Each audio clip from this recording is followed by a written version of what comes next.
آپ کے صدر عارف الوی صاحب، ایک واقعہ ان کا وائرل ہوا ایک کلپ، چھوٹا سا، فادرز ڈے مناتے ہم بھی، مدرس ڈے مناتے ہم، اللہ کی قسم بدبختی کی علامتیں ہیں۔ بردرز ڈے منایا جا رہا ہے، سسٹرز ڈے منایا جا رہا ہے، فادرز ڈے منایا جا رہا ہے، مدرس ڈے منایا جا رہا ہے۔ میں کہتا ہوں قطعی طور پر بدبختی کی علامت ہے۔ اس سال میں ایک مرتبہ اپنے باپ کو وہ وش کرے گا کہ جس نے پورے سال میں اپنے باپ سے ملاقات نہیں کی ہوگی۔ سال میں ایک مرتبہ اپنی ماں کو جو ہے الیکٹرانک پیغام وہ بھیجے گا، واٹس ایپ کے ذریعے سے، ای میل کے ذریعے سے، ہاں جی جو ہے اور کسی ذریعے سے وہ بھیجے گا، جس کو یہ پتا نہیں ہوگا کہ پورے سال میں میری ماں کدھر رہی، میں کہاں ہوں اور وہ کہاں ہے۔ 1973 کا واقعہ سناتے ہیں صدر عارف الوی صاحب، وہ کہتے ہیں اعلیٰ تعلیم کے لیے یورپ چلا گیا۔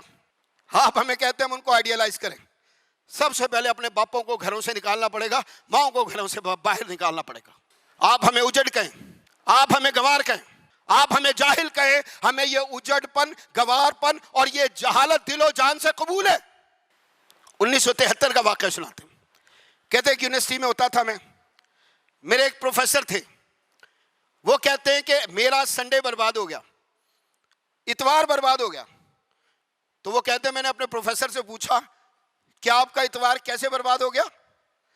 تو وہ کہنے لگے کہ آج سارا دن ایک کام پر لگ گیا، اور وہ کام یہ تھا کہ میں نے اپنے باپ کو ایک اولڈ ہاؤس سے لیا اور وہاں سے اولڈ ہوم جو ہوتا ہے وہاں سے لے کر دوسرے میں منتقل کیا ہے، تو میرا جتنا بھی ویکینڈ تھا سارا کا سارا برباد ہو گیا۔ جو میں ہفتے میں ایک دن کرتا ہوں، عیش و عشرت اور دیگر ساری چیزیں، وہ سب کی سب اس بوڑھے باپ کے پیچھے آج پورا دن ضائع ہوا ہے۔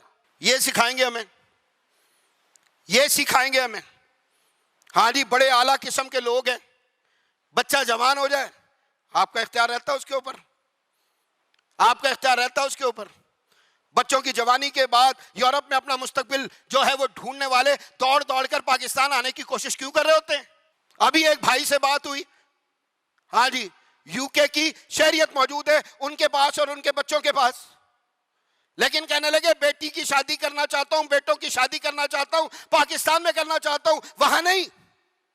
جب بوائے فرینڈ کا اس طرح ہاتھ پکڑ کر تھام کر اس کے گلے میں ہاتھ ڈال کر بیٹی گھر میں داخل ہوگی برہنہ حالت میں، تو کوئی باپ ہے جو ان کے ملکوں میں رہنے والا، ان معاشروں میں رہنے والا ان کو روک سکے؟ ایک بڑا مشہور واقعہ، بڑا معروف واقعہ کہ ایک صاحب امریکہ سے آئے، یہاں آ کر ہمارے کسی ایئرپورٹ پر اترے، اور جیسے ہی اتر کر جہاز سے باہر آئے تو بیٹا ساتھ تھا، اس کو تھپڑوں سے مارنا شروع کر دیا۔ لوگ آ گئے، کیا کر رہے ہو بھائی، کیوں مار رہے ہو؟ کہنے لگے میرا بیٹا ہے۔ سارے لوگ پیچھے ہٹ گئے۔ پھر کسی صاحب نے پوچھا مارتے کیوں ہو؟ تو کہنے لگے امریکہ میں یہ کر رہا تھا، میں نے اس کو ڈانٹا کہ یہ کام صحیح نہیں ہے، اس نے فون کیا، پولیس کو بلا لیا، اب اس کو میں بہانے سے یہاں پر لے آیا ہوں، اور جب بہانے سے لایا ہوں تو پہلا کام میں نے اس کو بتایا کہ میں تیرا باپ ہوں۔ وہاں کوئی باپ کو باپ مان رہا ہے، ماں کو ماں مان رہا ہے، بہن کو بہن مان رہے ہیں، بھائی کو بھائی مان رہے ہیں۔ یہ جو فحاشی، عریانی اور سب سے بڑھ کر بغیرتی کا سیلاب، وہ میں کہتا ہوں یہ جو ہم جنس پرستی ہے جس کو لا کر آج ہمارے اوپر لاگو کرنے کی کوشش کر رہے ہیں، میں لوگوں کو کہتا ہوں یہ وہ حیوانی فعل، یہ وہ شیطانی فعل ہے کہ جو کسی جانور کو کرتے ہوئے نہیں دیکھیں گے آپ۔